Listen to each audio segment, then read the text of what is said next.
Halo, selamat berjumpa kembali dengan saya, I Gusti Ngurah Suryantara.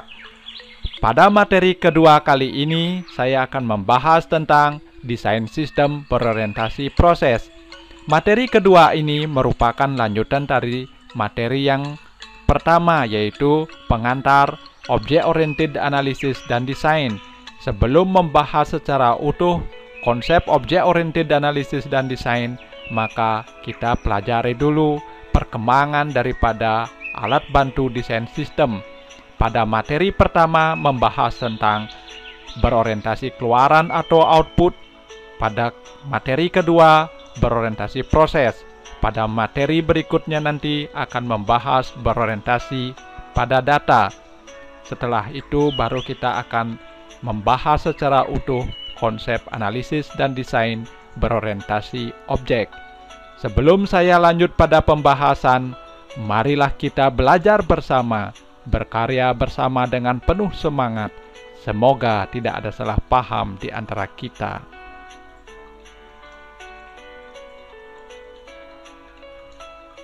Berorientasi proses. Alat bantu pemodelan yang digunakan adalah Data Flow Diagram atau DFD. Mari kita lihat apa itu DFD. Pendahuluan. Desain sistem berorientasi proses juga dikenal dengan model analisis dan struktur. Alat untuk memodelkan sistem pada pemodelan ini menggunakan DFD atau Data Flow Diagram. DFD untuk menggambarkan sistem sebagai suatu jaringan kerja antar fungsi yang berhubungan satu sama lain dengan aliran dan penyimpanan data. DFD hanya memodelkan sistem dari satu sudut pandang, yaitu sudut pandang fungsi. Nah, perhatikan pada gambar diilustrasikan di sini adalah menitik beratkan pada proses pada sebuah sistem yang akan digambarkan.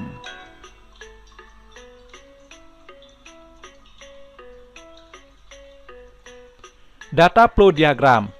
Sebelum kita membahas secara detail mengenai data flow diagram, mari kita lihat beberapa tokoh yang mengemukakan tentang konsep DFD. Model ini diusulkan oleh Edward Yourdon, Tom DeMarco, Christopher Jane, dan Trish Serson. Mereka mempopulerkan penggunaan DFD atau data flow diagram dalam mendesain sistem. DFD sangat populer bila mendesain sistem dengan pendekatan struktur atau prosedural, atau sekarang dibedakan menjadi non-objek, entah itu berorientasi output, berorientasi proses, dan berorientasi pada data digolongkan sebagai non-objek.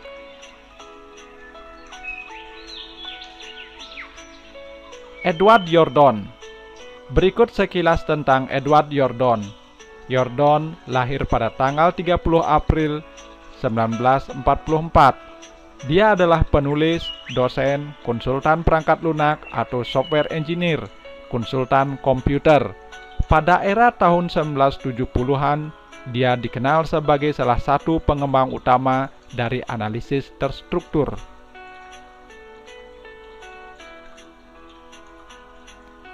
Tom DeMarco. Tom DeMarco pada bulan Januari 1978, DeMarco memperkenalkan analisis terstruktur dan spesifikasi sistem sebagai tonggak pendekatan terstruktur dalam rekayasa perangkat lunak. DeMarco lahir pada tanggal 20 Agustus 1940. Dia adalah pelopor dari analisis terstruktur.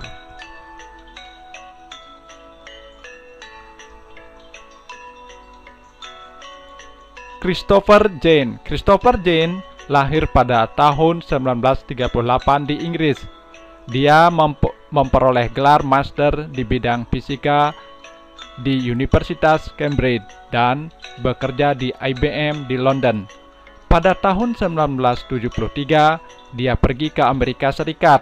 Dia sebagai konsultan IT independen di New York. Pada tahun 1975, dia bergabung dengan perusahaan perangkat lunak Edward Yourdon.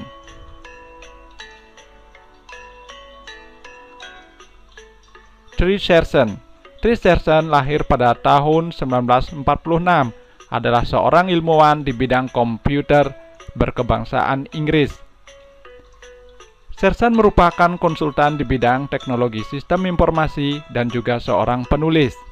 Dia dikenal dalam pengembangan diagram DFD bersama Chris Jane sekitar tahun 1970-an. Serson lahir di Inggris. Dia memperoleh gelar dalam bidang geologi dan kimia di University of London pada tahun 1960-an. Sekitar tahun 1975, dia pergi ke Amerika Serikat. Dia bergabung dengan perusahaan pengembang perangkat lunak Edward Yordan. Sekitar tahun 1977, Serson bergabung dengan Chris Jane mendirikan Improved System Technology.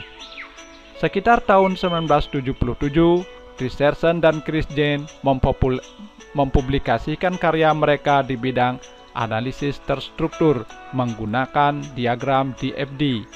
Pada tahun 1979, dalam bukunya mereka menyarankan menggunakan DFD dalam menggambarkan model komponen sistem.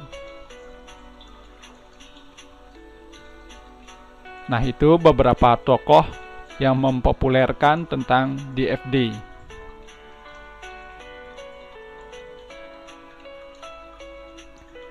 Simbol DFD atau data flow diagram. Simbol-simbol pada DFD seperti pada gambar berikut ini. Dalam DFD, secara garis besar ada 4 simbol. Simbol pertama adalah entitas, simbol kedua adalah proses, simbol ketiga adalah data store, dan simbol keempat adalah aliran data.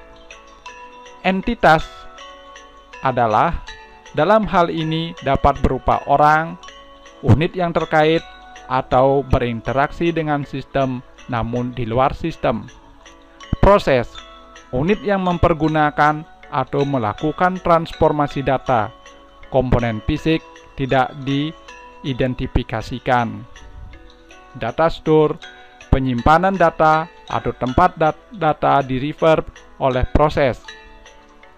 Aliran data, untuk menggambarkan aliran data dari sumber ke tujuan.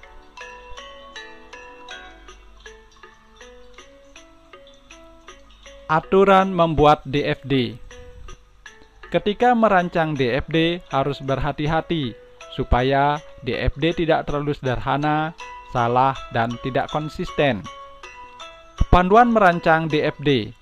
Pilih nama yang jelas untuk proses, aliran, penyimpanan, terminator, atau entitas luar. Sebaiknya menggunakan nama yang lebih mengacu pada fungsi. Gabungan antara kata kerja yang spesifik dan objek, seperti memproses laporan penjualan. Jangan menggunakan nama terlalu umum, misalnya proses data, tangani masukan, dan lain-lain. Gunakan nama yang familiar bagi pemakai. Menomori proses, urutan nomor tidak masalah. Nomor tidak menunjukkan urutan proses, hanya untuk identifikasi proses dan memudahkan penurunan ke proses berikutnya. Menggambar proses sebaiknya ukurannya tetap sama. Jangan ada proses dengan lingkaran yang lebih besar dengan lingkaran yang lain. Dapat menimbulkan kesan proses yang lebih besar memproses sesuatu yang lebih besar. Mencegah DFD yang terlalu kompleks dan tidak perlu. DFD yang dibuat konsisten dengan DFD lain yang berhubungan. Juga konsisten dengan model lain seperti ERD, State Transition Diagram, Data Dictionary, Sistem Prosedur, atau Flowchart.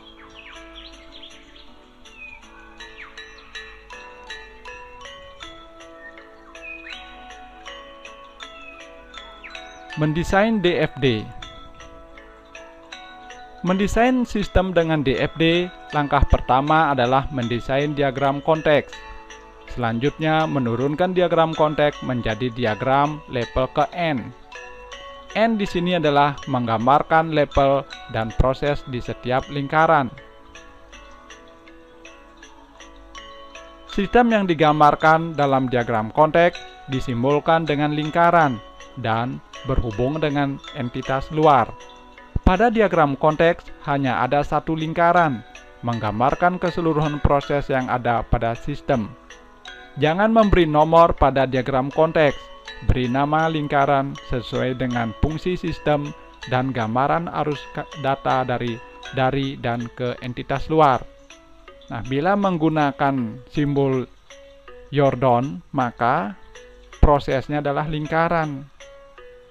Jadi diperhatikan mau menggunakan simbol siapa, apakah simbol dari Jen Siersen ataukah Edward Jordan dan DeMarco. Nah, itu harus diperhatikan. Penurunan diagram konteks. Penurunan diagram konteks menjadi level 1. Dari sebuah proses yang ada di diagram konteks, maka dapat kita turunkan. Misalkan dari penurunan diagram konteks menjadi level 1, misalkan ada 3 proses, atau bisa jadi ada 2 proses, atau bisa jadi ada 4 proses.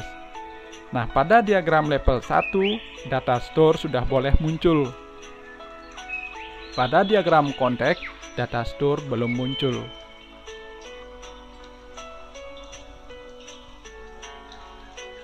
Penurunan level 1 menjadi level 2. Dari DFD level 1, misalkan proses 2 tidak diturunkan, dikarenakan sudah menggambarkan secara rinci proses yang terdapat pada proses 2. Proses 1 dan 3 diturunkan menjadi level 2. Misalkan pada proses 1, bila diturunkan menjadi DFD level 2, terdapat 3 proses, seperti pada gambar 3. Pada proses 3, bila diturunkan, misalkan terdapat 2 proses, seperti pada gambar 4. Nah, di sini pada gambar, misalkan pada proses 1 diturunkan, maka misalkan terdapat 3 proses dari hasil penurunannya. Nah, sehingga pada gambar yang berikut ini akan ditampilkan, karena ada 3, maka dikasih nomor 1.1, artinya proses 1 diturunkan. Nah, di sini karena ada 3, maka 1.1, 1.2, 1.3. Kalau ada 4, berarti 1.4. Ini artinya diturunkan dari proses 1 di level 1. Nah, kalau pada gambar ini artinya proses 3 di level 1 diturunkan. Ternyata misalkan terdapat 2 proses, makanya di sini nomornya 3.1, 3.2. Level 2 pada proses 3. Proses 3 bila diturunkan, misalkan terdapat 2 proses, seperti pada gambar 4 atau gambar yang tampil di layar. Level 2 menjadi level 3. Misalkan proses 3 setelah diturunkan menjadi DFD level 2, seperti pada gambar 4, sudah mencerminkan proses secara rinci yang terdapat pada proses 3. Misalkan DFD level 2 pada proses 1 perlu diturunkan proses 1.2, sedangkan proses 1.1 dan 1.3 sudah menggambarkan secara rinci pada proses 1.1 dan proses 1.3. Sehingga proses 1.2 diturunkan menjadi level 3 pada proses 1.2. Setelah diturunkan menjadi level 3, terdapat 2 proses, seperti pada gambar 5. Nah, misalkan pada proses yang diturunkan menjadi level ketiga, maka misalkan proses di 1.2 diturunkan, ternyata ada 2 proses dari hasil penurunan. Makanya dikasih nomor 1.2.1, 1.2.2. Nah, seperti itu cara memberikan nomor. Ingat bahwa penomoran bukan menyatakan urutan proses, cuma untuk memudahkan dalam penurunan. Catatan tentang DFD. Beberapa ketentuan yang perlu diperhatikan di dalam menurunkan DFD, sehingga DFD yang dibuat memenuhi syarat-syarat perancangan sistem. Jangan menghubungkan langsung antara satu penyimpanan atau storage dengan penyimpanan lainnya. Hubungan ini harus melalui suatu proses. Jangan menghubungkan langsung penyimpanan atau storage dengan entitas luar, harus melalui suatu proses. Jangan menghubungkan langsung entitas luar dengan penyimpanan atau storage. Hal ini harus melalui suatu proses. Jangan menghubungkan langsung entitas luar dengan entitas luar. Hal ini harus melalui suatu proses. Nah, jadi harus diingat ini aturan-aturannya, sehingga dalam merancang atau mendesain sistem dengan DFD tidak salah. Jangan membuat suatu proses hanya menerima masukan, namun tidak memiliki keluaran. Hal ini disebut sebagai black hole. Jangan membuat suatu penyimpanan atau storage hanya menerima input saja, akan tetapi tidak pernah digunakan untuk suatu proses. Mencegah proses mempunyai keluaran, namun tidak mempunyai masukan. Jangan menggambarkan suatu hasil proses yang lengkap dengan sumber data yang terbatas. Hal ini disebut dengan magic process. Tentang DFD. DFD menggambarkan bagaimana data ditransformasikan. Pada pemodelan fisik, DFD lebih menunjukkan di mana, bagaimana, dan oleh siapa proses-proses dalam sistem dilakukan.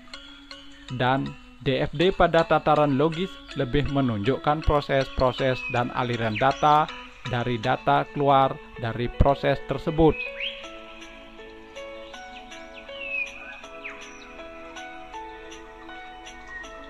Contoh DFD dengan model Jane dan Serson. Nah, ini merupakan contoh DFD menggunakan notasi Jane dan Serson. Baik menggunakan notasi Jane dan Serson maupun Jordan dan Marco, tetap pada awalnya gambarnya harus menggunakan diagram konteks. Setelah itu baru diturunkan menjadi level berikutnya. Nah, misalkan dari gambaran sistem ini adalah menggambarkan sebuah sistem perpustakaan menggunakan notasi model Jane dan Serson. Yang menjadi entitas adalah pemohon, anggota perpustakaan, dan bagian pembelian buku. Sedangkan prosesnya yang satu yang berwarna hijau tersebut merupakan proses dalam notasi Jane dan Serson. Di dalam diagram konteks, proses hanya ada satu, entitas boleh lebih dari satu. Di situ adalah nama sistemnya. Kemudian, cara berpikir biar mudah menemukan hubungan dari entitas ke proses adalah apa yang terjadi antara entitas ke sistem, kemudian feedback apa yang diberikan oleh sistem ke entitas. Misalkan pemohon mengisi data form keanggotaan, sistem memberikan feedback berupa kartu keanggotaan. Entitas bagian pembelian buku adalah membeli buku untuk buku-buku yang ada di perpustakaan. Anggota perpustakaan ke sistem misalkan adalah kartu keanggotaan, pembayaran apabila kena denda kalau minjem buku, buku yang telah jatuh tempo dalam proses pengembalian buku. Kemudian dari sistem ke anggota perpustakaan kalau minjem buku, biasanya itu ada kartu yang distempel kapan harus mengembalikan bukunya. Kemudian ada tanda terima atau resi untuk peminjaman buku ataupun pengembalian buku. Dari proses diagram konteks inilah diturunkan menjadi diagram level ke-1. Nah, di sini misalkan ada 4 proses. Kemudian entitasnya saling berhubungan. Misalkan prosesnya seperti apa di dalam sebuah sistem perpustakaan, disinilah digambarkan. Nah, ternyata data store misalkan kita menggunakan 2, yaitu data buku dan keanggotaan. Misalkan dari entitas pemohon ke register anggota baru, apa kebijakan bisnis proses yang berjalan di situ. Misalkan form keanggotaan. Nah, kemudian setelah diisi di ke feedbacknya ke pemohon apa dari proses tersebut? Kartu keanggotaan. Nah, data yang diisi oleh pemohon disimpan dalam data store bernama keanggotaan. Kemudian anggota kepeminjaman buku misalkan menunjukkan harus memiliki misalkan kartu keanggotaan. Kemudian sistem ke anggota misalkan buku yang distempel. Kemudian anggota ke proses pengembalian buku, mekanismenya seperti apa terjadi relasinya. Misalkan adalah pembayaran denda bila kena denda. Kemudian tidak lewat dari batas waktu, berarti dia minjamnya aman-aman aja pada saat mengembalikan. Kemudian dari proses pengembalian buku ke anggota, apa feedback yang didapatkan oleh anggota dari sistem? Misalkan tanda terima. Misalkan tanda terima sudah mengembalikan. Nah, kemudian hasil proses dari pengembalian buku akan disimpan datanya, misalkan nama data store-nya adalah buku, berisi catatan pengembalian buku, tanggal berapa dikembalikan, atas nama siapa misalkan. Nah, data store ke proses pengembalian buku di sana adalah untuk buku yang dipinjam. Untuk melihat database-nya, maka dia harus proses tersebut harus mendapatkan input dari data store berupa buku yang dipinjam. Nah, begitulah seterusnya daripada gambaran daripada sistem perpustakaan secara umumnya. Misalkan pada level 1 sudah dianggap rinci, maka tidak perlu kita turunkan lagi. Bagaimana kalau ada proses yang harus diturunkan misalkan di pengembalian buku, maka dia akan menjadi level kedua di proses 3. Nah, kurang lebih seperti itu. Tip menyusun DFD. Mari kita lihat tipsnya, ini sangat penting. Menyusun DFD, data flow diagram. Tips pertama, setiap proses memiliki setidaknya satu aliran data keluar dan setidaknya satu aliran data yang masuk. Nah, ini kunci pertama.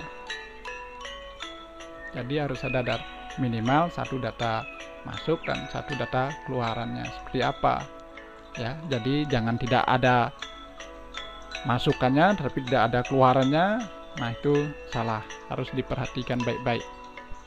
Tip kedua, setiap proses dapat pergi ke simbol lain, proses lain, penyimpanan data, dan entitas. Nah, seperti ilustrasi pada gambar. Tips ketiga, setiap penyimpanan data harus memiliki setidaknya satu aliran data masuk dan setidaknya satu keluaran. Nah, jadi kalau mau menggunakan data store, harus berpikir ini data ini yang menjadi masukannya dari proses mana, outputnya ke proses mana. Nah, itu harus diperhatikan.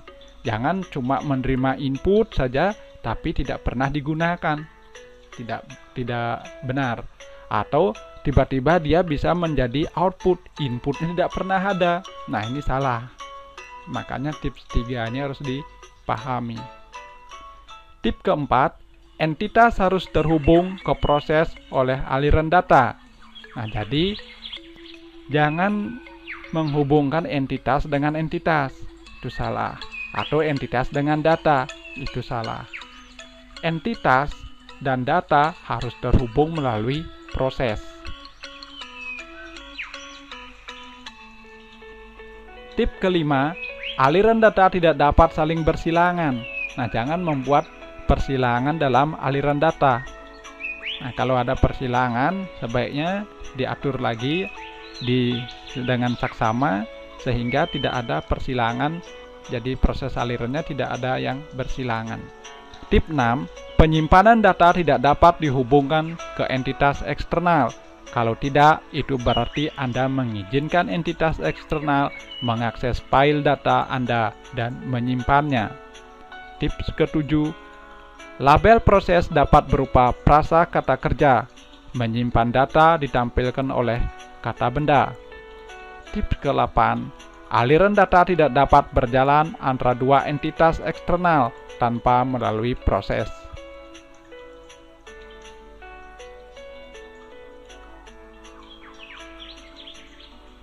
Kelebihan dan kekurangan DFD. Nah, berikut kelebihan dan kekurangan DFD yang harus kita ketahui juga. Kelebihannya, memungkinkan untuk menggambarkan atau mendesain sistem dari level paling tinggi dan memecah-mecah menjadi level rendah. Hal ini dikatakan sebagai dekomposisi. Teknik grafis yang relatif mudah dipahami oleh pemangku kepentingan dan pengguna lain, memberikan pandangan terperinci tentang komponen dan batasan sistem. Memberikan informasi yang jelas dan terperinci tentang proses dalam suatu sistem. Memperlihatkan logika aliran data. Menyajikan fungsional sistem. Digunakan sebagai bagian dari dokumentasi sistem. Lalu kita lihat kelemahan daripada DFD. Kelemahan pada DFD yaitu tidak mengenal proses perulangan atau looping, proses keputusan atau decision, dan proses perhitungan. Butuh waktu lama untuk dibuat. Tidak memberikan informasi tentang waktu, urutan, dan sinkronisasi proses, yaitu diagram aliran data tidak menentukan kapan proses dilakukan. Oleh karena itu, jangan bingung dengan proses atau diagram alur yang dapat menggambarkan hal-hal ini. Terkadang mungkin sulit bagi pengguna non-teknis untuk memahami diagram.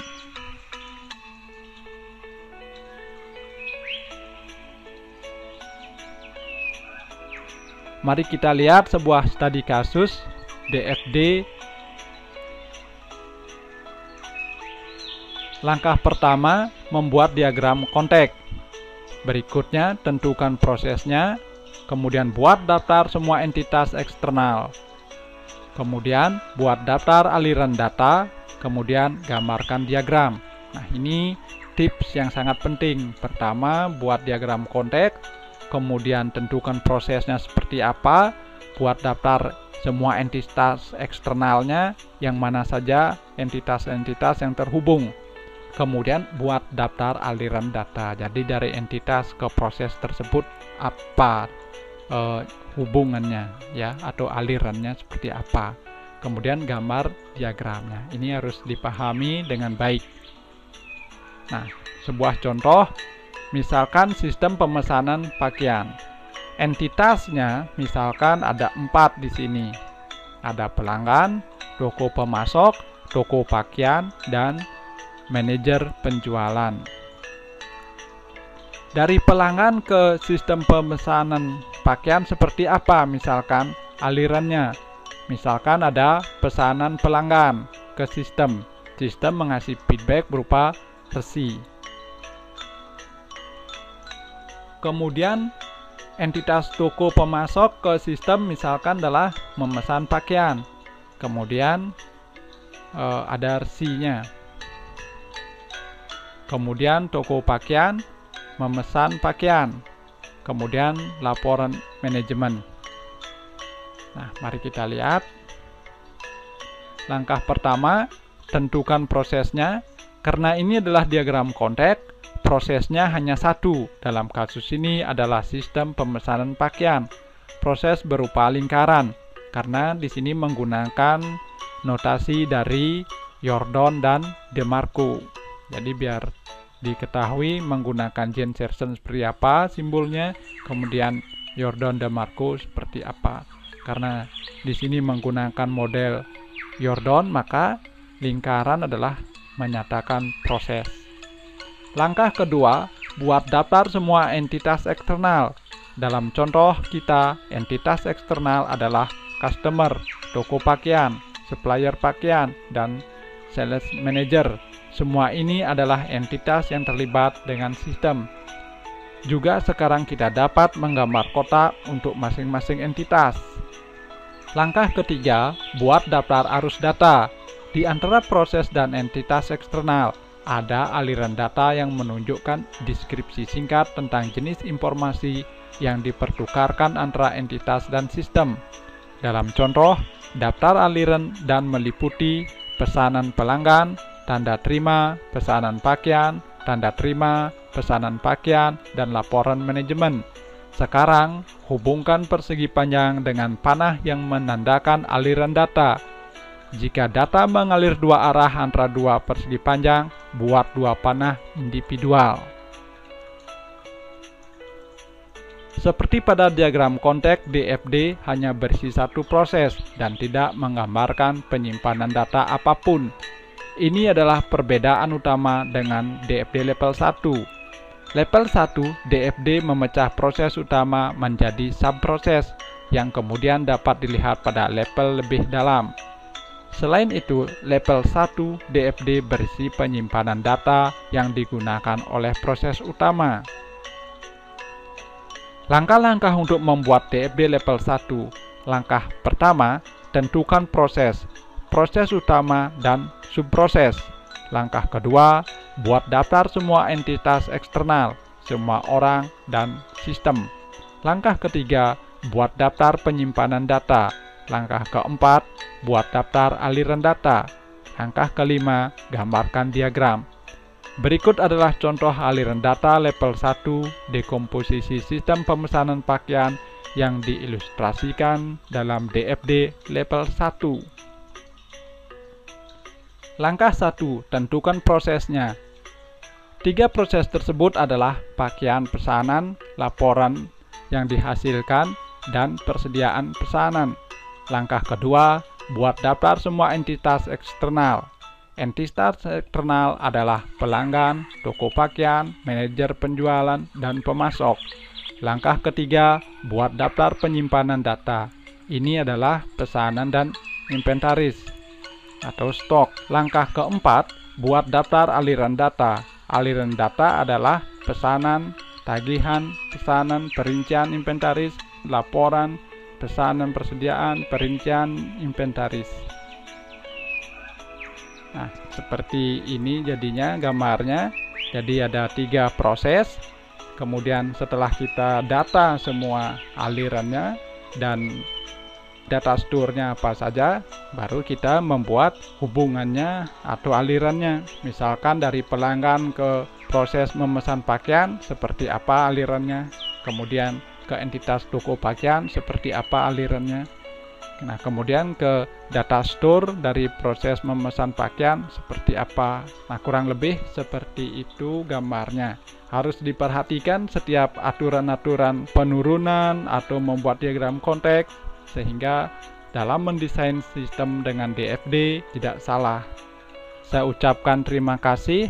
Jangan lupa like, comment, subscribe, dan share, sehingga kita dapat berbagi pengetahuan dengan yang lainnya. Silahkan channel YouTube saya, yaitu I Gusti Ngurah Suryantara, atau Instagram saya Gusti Suryantara, atau Facebook saya Gusti Ngurah Suryantara. Semoga bahasan kita ini bermanfaat. Saya ucapkan terima kasih. Sampai ketemu kembali dengan saya, I Gusti Ngurah Suryantara.